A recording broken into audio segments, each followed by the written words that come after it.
C'est la famille mafieuse que le FBI ne pouvait pas atteindre. Tandis que d'autres étaient mis sur écoute inculpés ou abattus, celle-ci bâtissait un empire mondial et restait libre. Elle contrôlait les ports, les casinos, les banques et les pipelines pétroliers sur 3 continents. Et pourtant, elle n'a jamais passé un seul jour derrière les barreaux. Les agents du FBI la qualifiaient d'intouchable. Les initiés l'appelaient « gouvernement en costume ». Car quand vos avocats sont meilleurs que vos tueurs, même la plus puissante agence des États-Unis ne peut vous faire tomber.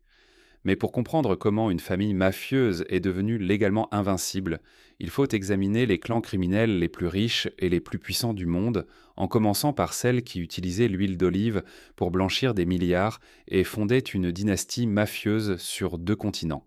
Numéro 10. Le clan Contreras Caruana.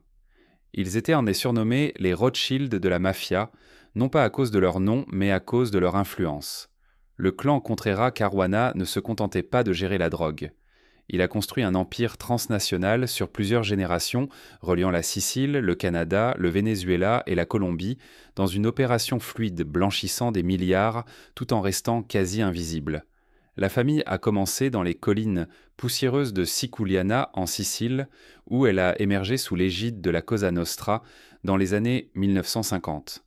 Mais contrairement aux autres chefs mafieux qui restèrent proches de leur base et utilisèrent des méthodes rudimentaires, les Contreras Caruana ont osé ce que n'aucune famille sicilienne n'avait fait avant, ils sont devenus globaux. Ils se sont installés au Canada s'imprégnant des secteurs de la construction et des importations à Montréal.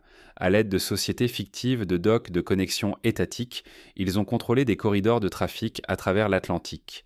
De là, ils se sont étendus au Venezuela, obtenant couverture diplomatique, privilèges bancaires et accès à des routes de contrebande vers les Caraïbes. Dans les années 1980, ils ne se limitaient plus à transporter de la cocaïne des cartels colombiens vers les ports européens, ils géraient la logistique, finançaient-on les expéditions, fournissaient-on les planques et blanchissaient-on les profits via de faux contrats pétroliers, faux hôtels et fausses entreprises agricoles en Amérique latine. À leur apogée, les enquêteurs estiment qu'ils contrôlaient jusqu'à 40% du flux de cocaïne vers l'Europe sans tirer une seule balle sans apparaître en une, et aucun chef n'est resté assez longtemps au même endroit pour être attrapé. Les autorités canadiennes peinant à les traquer. Les Italiens étaient constamment en retard. Et au Venezuela, ils étaient protégés par un mélange de forces de l'ordre corrompues et d'entités offshore rendant toute poursuite quasi impossible. Le pouvoir du clan n'était pas qu'argent, c'était aussi structure, il fonctionnait comme une multinationale. Chaque cousin avait un portefeuille, chaque frère une société écran, chaque ville un mandataire local chargé des pots de vin de la logistique et des contre-mesures de surveillance. La police italienne a trouvé des cartes entières de leur organisation mondiale, retraçant entrepôts, contacts d'aéroports et relais téléphoniques, cryptés sur 4 continents. Même lorsque des personnalités majeures comme Pasquale Contreras ou Giuseppe Caruana étaient arrêtés, la machine continuait de tourner, les opérations migrant d'une branche à une autre, d'un passeport à un autre, d'un nom à un autre. Quand l'Italie émettait des notices rouges, Interpol, le clan, avait déjà réenregistré ses actifs via des trusts tiers et enterré ses avoirs clés dans des banques offshore au Panama et à Aruba. Et tandis que des dizaines d'empires mafieux s'effondraient à cause de luttes internes ou d'infiltration du FBI, le clan Contreras Caruana déplaçait discrètement ses profits vers des portefeuilles immobiliers, des zones de commerce légales et des cercles d'influence politique. Ils n'avaient pas besoin de soldats, ils avaient des comptables. Pas de territoire mais des aéroports, pas de protection car ils étaient vus déjà invulnérables par des moyens traditionnels. Mais même leur toile globale valant des milliards ne pouvait rivaliser avec ce qui allait suivre. Car le prochain mafieux ne se contentait pas d'être disséminé entre pays, il les possédait. Numéro 9. La famille 'Ndrangheta Italie. Si la mafia sicilienne écrivait le scénario, la 'Ndrangheta en réécrivait la fin et rapportait plus d'argent que toute autre mafia sur Terre. Basée non pas à Rome ou à Milan, mais dans les collines accidentées de Calabre, la 'Ndrangheta est restée silencieuse pendant des décennies, si silencieuse que de nombreux Italiens hors du Sud ne savaient même pas qu'elle existait. Mais dans l'ombre, elle bâtissait quelque chose de plus grand que tout ce dont la Cosa Nostra avait rêvé, un empire de cocaïne valant des milliards, s'étendant de l'Amérique du Sud à l'Allemagne, l'Espagne et le Royaume-Uni. Les forces de l'ordre estiment aujourd'hui qu'ils contrôlent 80% du marché européen de la cocaïne, générant plus de 60 milliards de dollars par an de profits plus que McDonald's et Netflix réunis. Leur génie ne résidait pas seulement dans la violence, mais dans la structure. Contrairement à d'autres groupes mafieux qui se morcellent et se querellent, la 'Ndrangheta est entièrement fondée sur la lignée. Chaque clan est une famille, chaque membre naît à la loyauté. Cela les rend plus difficiles à infiltrer que n'importe quel groupe criminel dans le monde occidental. Des agents du FBI les ont qualifiés d'armées fantômes avec une véritable économie.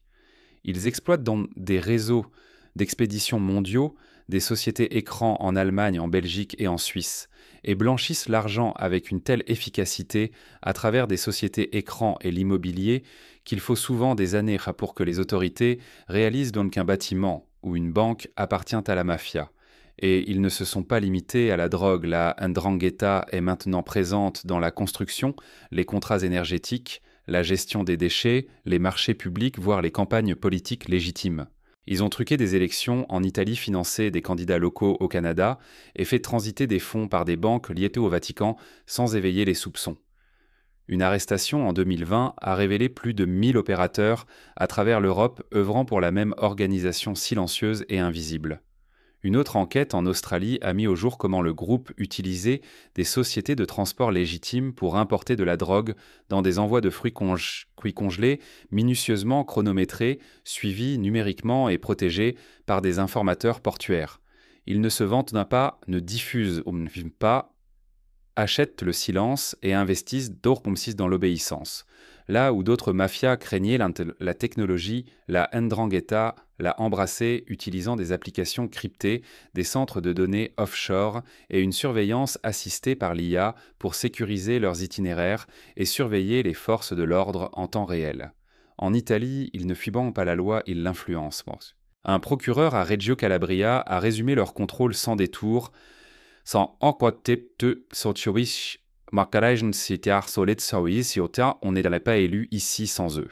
Même lorsque des branches entières sont démantelées, la famille ne s'effondre pas, elle se régénère, car chaque frère, cousin et neveu est formé dès l'enfance pour prendre la relève. Mais malgré leurs secrets, leur richesse et leur portée mondiale, la 'Ndrangheta reste enracinée dans la tradition, les serments de sang, les vendettas intergénérationnels et le code du silence ancestral, qui dure depuis des générations. Numéro 8. Le Solntseevskaya Bratva Russie. Le Solntseevskaya Bratva ne fonctionne pas comme une mafia, il fonctionne comme un État parallèle. Né du chaos de l'effondrement soviétique, ce syndicat russe a émergé des quartiers pauvres de Santsevo à Moscou. Mais ce qui avait commencé comme un gang de rue s'est rapidement transformé en le réseau criminel le plus sophistiqué d'Europe de l'Est, alliant violence brute et infiltration politique en profondeur. Dès les années 2000, il ne se contentait plus de racketter Moscou. Il s'associait à d'anciens agents du KGB, blanchissait enfin des milliards via des sociétés écrans chypriotes et investissait dans les infrastructures pétrolières publiques à travers l'Europe de l'Est. Selon des rapports des services de renseignement de l'UE, le Bratva contrôle aujourd'hui de vastes réseaux dans la cybercriminalité, le trafic d'armes, le transport de drogue et les marchés de l'énergie avec des bénéfices annuels estimés à plusieurs dizaines de milliards. Il ne se contente pas de corrompre les politiciens, il les place. Alors que la plupart des mafias occidentales utilisent des sociétés fictives pour dissimuler l'argent de la drogue, le Bratva utilise de vraies entreprises, de vraies banques, de vraies sociétés énergétiques, de vraies compagnies maritimes, toutes liées à des holdings dirigés par des hommes qui possèdent à la fois l'influence du crime organisé et des accréditations de sécurité gouvernementale. Et contrairement aux mafias traditionnelles qui fuient dans les projecteurs, le Solntseevskaya Bratva prospère sous la protection de l'État. Plusieurs enquêtes ont révélé que des chefs de haut rang du Bratva assistaient à des réunions avec des responsables des services de renseignement russes, obtenaient des passeports diplomatiques et facilitaient même des ventes d'armes à des nations sous sanction, le tout sous couvert légal d'entreprises privées. Leurs unités cyber sont tout aussi redoutables. Des entreprises de cybersécurité occidentales les ont reliées à certaines des plus grandes attaques par ransomware du monde, ciblant des hôpitaux américains, des banques européennes et des serveurs gouvernementaux. Les profits sont blanchis via des plateformes de crypto anonymes, des casinos en Europe de l'Est et des projets immobiliers allant de Dubaï à Prague. Ce ne sont pas seulement des criminels, ce sont des post-criminels opérant dans un espace où le crime devient entreprise et l'entreprise devient diplomatie. Un rapport des renseignements allemands qui a fuité affirme qu'une seule société écran liée au Bratva a déplacé plus de 2,3 milliards de dollars via Deutsche Bank sans être détectée grâce à des transactions en cascade, des factures fictives et des agents de conformité achetés. Ils ont trafiqué du plutonium truqué des élections, fait passer des drones militaires et acheté du pétrole à des nations sous embargo avant de le revendre à l'Occident via des intermédiaires légaux. Ils ne répondent pas aux forces de l'ordre, ils ne répondent à personne. Et quand Interpol tente d'agir, la réponse est toujours la même: silence diplomatique, obstruction politique, effacement des traces numériques. Mais aussi impitoyable soit-il, le Bratva n'est pas le seul syndicat à opérer légalement, publiquement et avec une certaine fierté nationale. Car le prochain groupe criminel ne se cache pas dans l'ombre.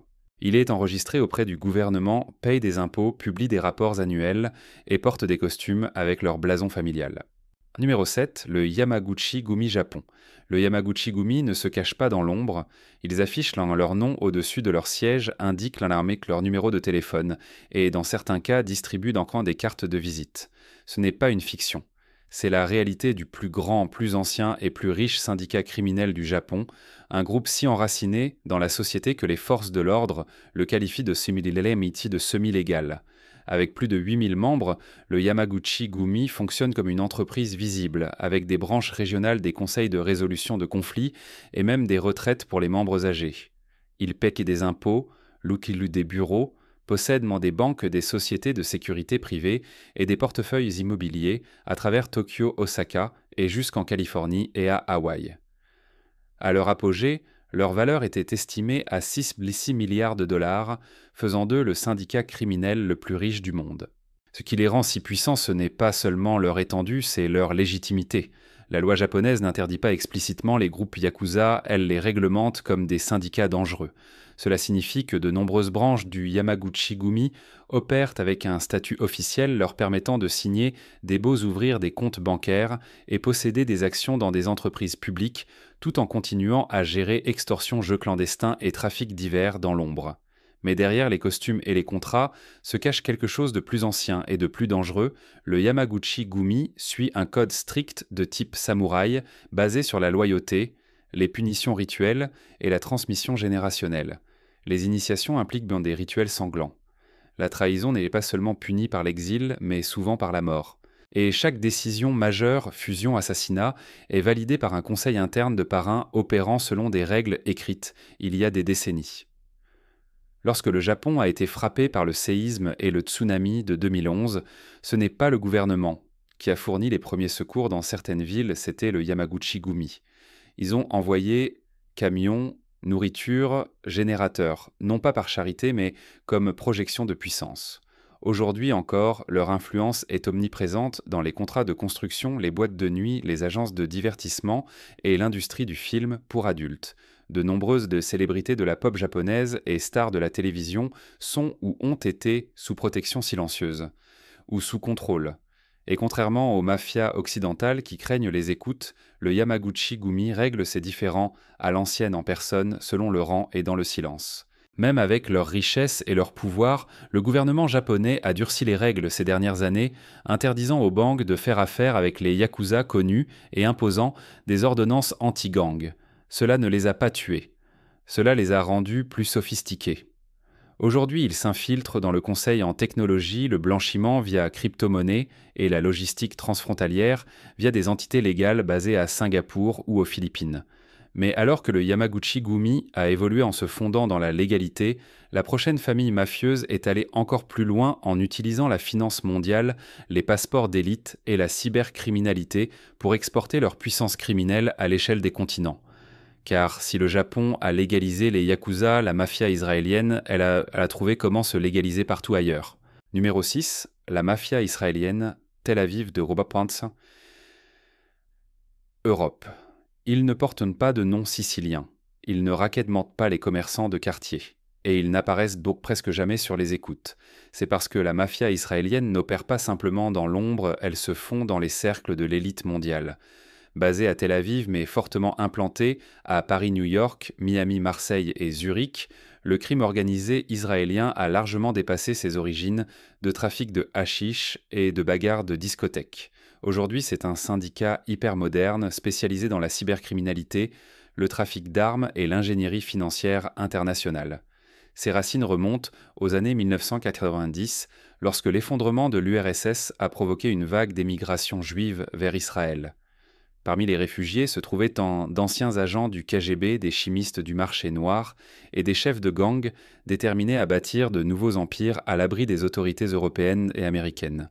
Dès les années 2000, les mafias israéliennes avaient noué des alliances avec des oligarques russes, des trafiquants balkaniques et même des cartels latino-américains. Mais au lieu de se battre pour un territoire, elles ont perfectionné la logistique, la cryptographie, les passeports européens et les sociétés écrans immatriculées au Luxembourg ou au Delaware. Tandis que d'autres transportaient dans l'arc de la drogue dans des sacs de sport, les Israéliens créaient des entreprises de façade pour expédier légalement des produits chimiques et des précurseurs vers des laboratoires clandestins au Mexique, en Birmanie et ailleurs.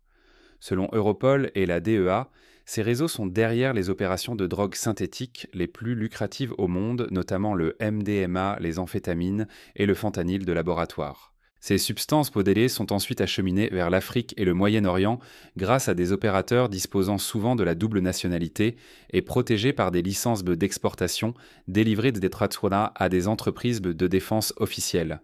Côté cybercriminalité, leur connexion avec la scène technologique israélienne et avec des anciens de l'unité 8200, le service de renseignement cybernétique d'élite, leur ont permis d'exécuter certaines des cyberfraudes financières les plus sophistiquées de la dernière décennie. Ils sont responsables de détournements de cartes SIM de réseaux mondiaux, de piratage de distributeurs automatiques et de blanchiment, via des startups fintech qui ne sont en réalité que des façades. Dans une affaire notoire, une cellule de Tel Aviv a piraté les systèmes internes d'une banque européenne, détourné des millions d'euros, puis disparu sans laisser autre chose que des contrats signés et des clauses de confidentialité. Même lorsqu'ils sont arrêtés, l'extradition reste rare. Protégés par des passeports solides, des avocats influents et des structures financières complexes, ils sont souvent libérés avant même d'être jugés lorsqu'ils sont arrêtés. Comme l'a résumé un ancien analyste d'Interpol, ils ne violent pas les lois, ils les redessinent. Numéro 5. La mafia albanaise à l'échelle européenne. Parmi les empires criminels actifs dans l'Europe moderne, peu ont émergé aussi rapidement et brutalement que la mafia albanaise. Née du chaos de l'Albanie post-communiste au début des années 1990, ce syndicat s'est transformé d'un réseau fragmenté régional en l'une des organisations clandestines les plus disciplinées, violentes et connectées du monde. Contrairement aux familles italiennes vieillissantes ou aux cartels balkaniques morcelés, la mafia albanaise fonctionne avec une efficacité brutale qui mêle loyauté clanique traditionnelle et logistique hypermoderne. Ancrée dans le nord de l'Albanie et le Kosovo, avec des hiérarchies familiales profondes fondées sur des serments de sang et l'allégeance générationnelle, ces groupes ont d'abord dominé les couloirs du trafic humain à travers l'Adriatique. Mais très vite, ils ont pris le contrôle des axes les plus lucratifs, d'Europe la cocaïne d'Amérique latine, l'héroïne d'Afghanistan et les armes du marché noir post-yougoslave. Leur expansion n'était pas aléatoire, elle était ciblée. Dès le début des années 2000, les réseaux albanais s'étaient implantés méthodiquement à travers l'Italie, la Suisse, l'Allemagne, les Pays-Bas et tout particulièrement le Royaume-Uni où ils ont rapidement évincé ou absorbé les gangs rivaux. Interpol et Europol les classent systématiquement parmi les syndicats les plus dangereux du continent, non pas en raison de leur taille, mais pour leur précision, leur silence et leur portée. Ce qui distingue la mafia albanaise, ce n'est pas seulement sa violence, bien que sa réputation pour exécution, torture et assassinat ciblés soit redoutée de Naples à Manchester, mais aussi sa capacité à porter le masque de la légitimité des individus blanchissent des profits illicites via des biens immobiliers haut de gamme à Milan, des sociétés privées de construction à Zurich et des projets fonciers à Tirana financés par des banques occidentales. Dans de nombreux cas, ces familles affirment et détiennent des passeports européens, parlent plusieurs langues et emploient comptables et équipes juridiques pour gérer des portefeuilles sans d'investissement et pas seulement des cargaisons de narcotiques. Leur structure de commandement est horizontale mais loyale. Les opérations sont compartimentées et la discipline est imposée par les liens du sang plutôt que par la bureaucratie. Plus inquiétant encore, plusieurs rapports de procureurs italiens suggèrent que des éléments de la Cosa Nostra et de la 'Ndrangheta ont choisi de collaborer avec les factions albanaises, plutôt que de s'y opposer, un rare signe de respect dans un écosystème criminel fondé sur la hiérarchie et la rivalité. Des connexions politiques en Albanie et au Kosovo protègent encore davantage les dirigeants, rendant l'extradition difficile et les poursuites quasi impossibles. Mais le véritable danger réside dans leur invisibilité contrairement aux mafias traditionnelles qui conservent une identité culturelle. Le réseau albanais n'a pas de visage unique, pas de boss singulier, pas de schéma prévisible, seulement des résultats. Numéro 4, la Camorra Naples. Contrairement aux autres syndicats mafieux qui ont bâti leurs empires par le contrôle territorial et l'intimidation brutale, la Camorra a prospéré en s'immisçant directement dans le tissu de la vie quotidienne, opérant non comme une force extérieure, mais comme une couche parasitaire intégrée aux systèmes économiques et politiques de Naples. Pendant des siècles, elle a existé comme mafia locale, mais à l'ère moderne, elle s'est transformée en l'une des entreprises criminelles les plus polyvalentes et adaptables sur Terre. Tandis que la Cosa Nostra poursuivait les routes de la drogue à l'échelle mondiale et que la 'Ndrangheta sécurisait les ports d'Europe, la Camorra choisissait quelque chose de plus élégant et plus sinistre, le consumérisme.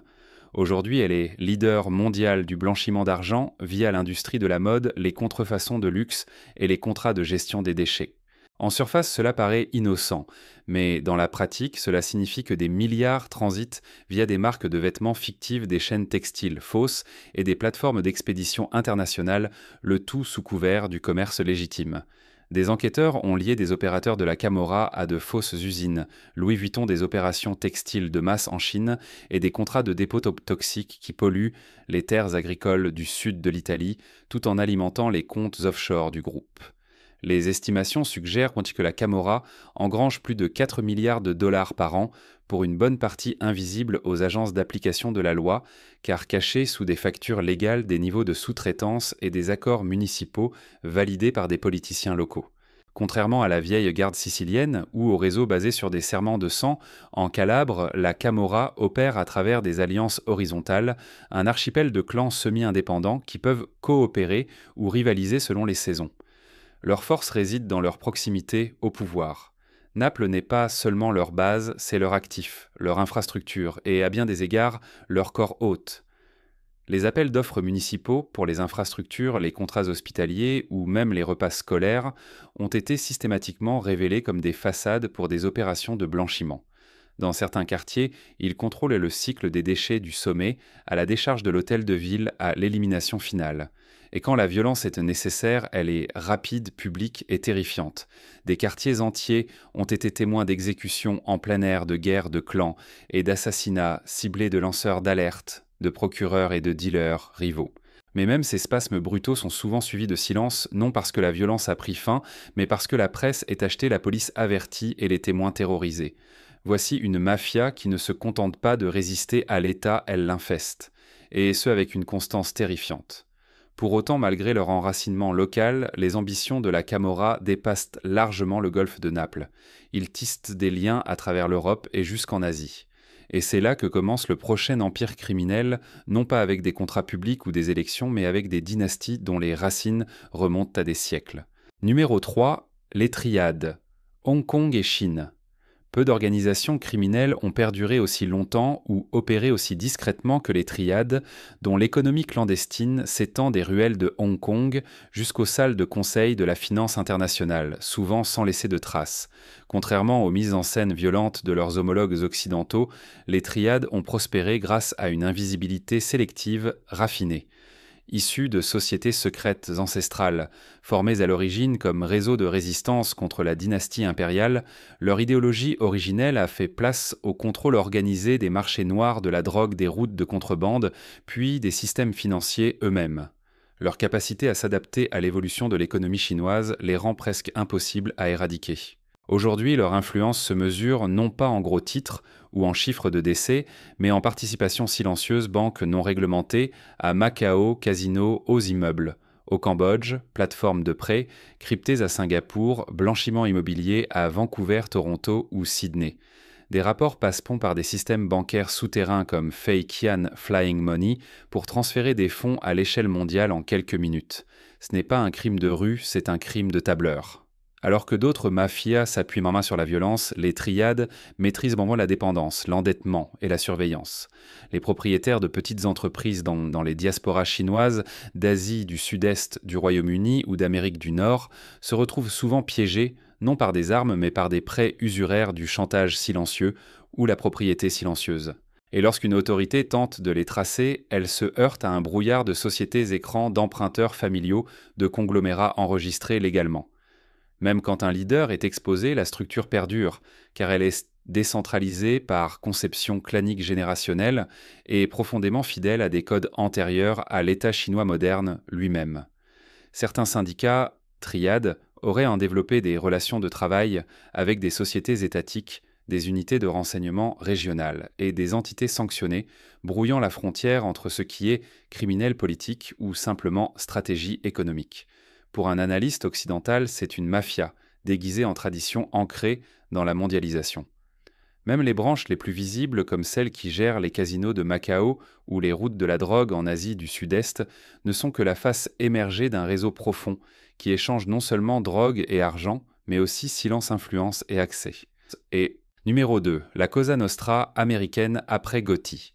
Après la chute de John Gotti, le Teflon Don, au début des années 1990, beaucoup pensaient que la mafia américaine avait disparu sous les inculpations fédérales, les écoutes et les charges RICO.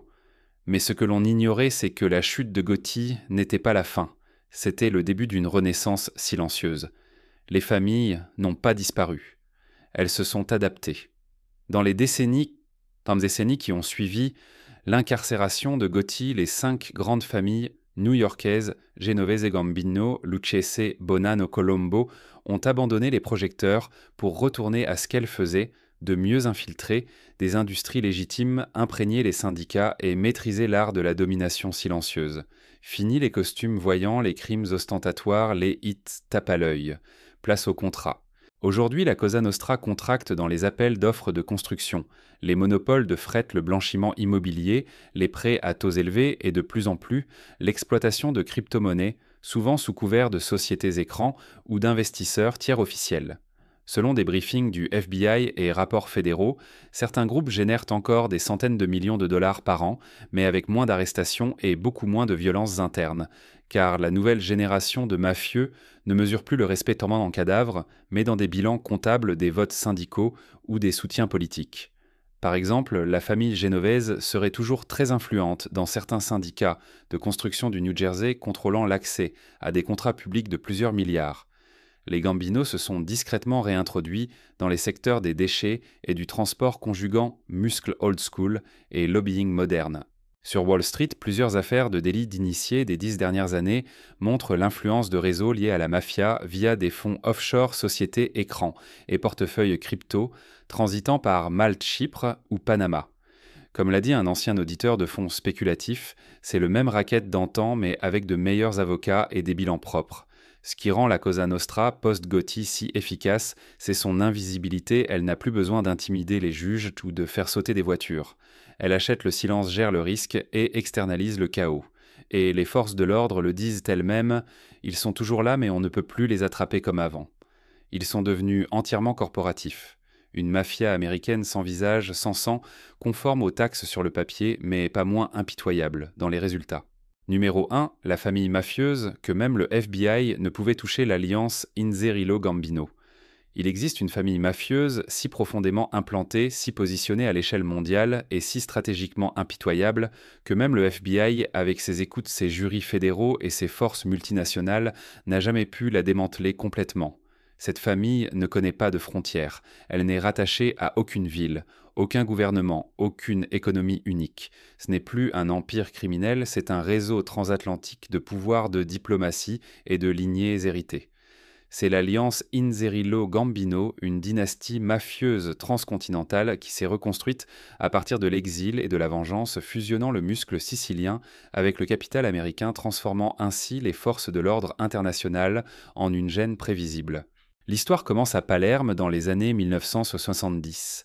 La famille Inzerillo contrôlait alors une part importante du commerce de l'héroïne, renforcée par la protection du Vatican et des parrains régionaux.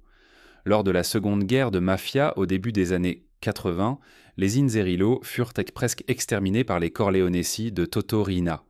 Des dizaines de leurs héritiers fuient aux États-Unis où les Gambino les accueillent et concluent un accord, ils peuvent vivre à condition de ne jamais revenir en Sicile. Cet accord dura 2 décennies, mais les mémoires mafieuses bevorte sont longues et les vendettas n'expirent pas. Au début des années 2000, une nouvelle génération d'Inzerillo, élevés à New York et New Jersey, formés en finance et immobilier, commence à revenir à Palerme, non pas pour se venger, mais pour se réintégrer. Avec un paysage criminel sicilien fragmenté de nombreux anciens ennemis, morts ou emprisonnés, les Inzerillo voient une opportunité non pour restaurer les anciennes méthodes, mais pour les moderniser. Ils apportent connexion familiale, accès au marché américain, société, écran, capitaux légitimes et un modèle de crime silencieux et corporatif maîtrisé par les Gambino post-Gotti. Des enquêteurs en Italie et aux États-Unis remarquent alors un schéma des sociétés de construction à New York liées à des comptes bancaires à Palerme, des boîtes de nuit milanaises dépendant de consultants du Queens, de l'immobilier de luxe en Floride financé par des firmes siciliennes tout légales sur le papier, tout impossible à percer. Ce n'est pas un simple retour, c'est une fusion internationale et les autorités étaient impuissantes. Chaque fois qu'un dossier était monté, la structure bougeait. Chaque mandat entraînait le transfert des preuves à travers des couches d'entreprises légales de trust offshore, d'intermédiaires diplomatiques. Lorsque les procureurs italiens lancèrent l'opération Old Bridge en 2008 pour rompre le lien entre Inzerillo et Gambino, elle aboutit à des dizaines d'arrestations. Mais en moins d'1 an, le syndicat s'était réorganisé, renforcé financièrement et diversifié ses actifs, blanchiment de milliards via importation de luxe, tourisme, projet d'énergie verte et même échange de crypto-monnaies à travers l'Europe, le Golfe et l'Amérique centrale. Pire encore, le réseau Inzerillo-Gambino cultiva des liens politiques dans plusieurs pays. Un briefing Europol fuitier décrivit leurs opérations comme si profondément intégrées dans le commerce légal et les sphères politiques que leur démantèlement complet déstabiliserait des économies locales. En Sicile, ils influenceraient des élections régionales via des dons de campagne et la propriété silencieuse de médias. Aux États-Unis, leurs façades reçurent des prêts de relance PPP malgré leurs affiliations connues. En Afrique et dans les Balkans, ils coopérèrent avec des firmes énergétiques liées à l'État, exportant l'entreprise criminelle sous la bannière du développement économique. Ils ne fuient pas les gouvernements, ils collaborent avec eux. Un journaliste italien contraint à l'exil écrivit que le réseau moderne Inzerillo ne craint plus les forces de l'ordre, il craint la transparence. Car la transparence, pas les armes ou les arrestations, est ce qui peut vraiment fragiliser un empire criminel qui parle désormais le langage des diplomates, des investisseurs et des avocats en commerce international. Vers le milieu des années 2010, les procureurs fédéraux américains admettaient discrètement que bien que certains opérateurs puissent être inculpés, le noyau central du réseau opère dans des zones grises juridiques hors de portée du RICO. Il ne s'agissait plus d'échapper à la justice, mais de devenir si profondément tissé dans le tissu du système que la justice elle-même devient gênante. Et contrairement aux dynasties mafieuses traditionnelles, celle-ci ne repose pas sur un seul don ou héritier. Elle opère à travers une constellation de liens de sang, alliances matrimoniales et citoyenneté double, créant un réseau de déni plausible qui s'étend des ports de Sicile aux couloirs de Washington DC. Et la partie la plus inquiétante, c'est qu'ils ont déjà formé la prochaine génération diplômés des Ivy League, formés en business international, experts en compliance corporative. Les héritiers Inzerillo ne portent pas d'armes, ils portent des passeports des LLC et font des dons politiques. Ils n'ont pas besoin de menacer les juges. Ils assistent aux mêmes galas. Ils n'ont pas besoin de corrompre la police. Ils financent leur retraite. Et lorsque les enquêteurs débarquent, ils ne fuient pas, ils engagent même des avocats contre-attaque et invoquent même des protections de traités. Ce n'est pas une bande, c'est une institution. Elle a déjà survécu à toutes les task forces qui ont tenté de l'arrêter. C'est la famille mafieuse que même le FBI ne pouvait toucher, non pas parce qu'elle était trop cachée, mais parce qu'elle était trop publique, trop stratégique et trop essentielle à trop d'intérêts légitimes. Ils ne vendent pas la peur, ils vendent l'accès, l'assurance et la discrétion. Et lorsqu'un élément devient utile au gouvernement, aux banques et aux électeurs, il n'est plus poursuivi. Il est protégé. Parce que lorsque le crime porte un costume et un passeport, aucun badge au monde ne peut l'arrêter.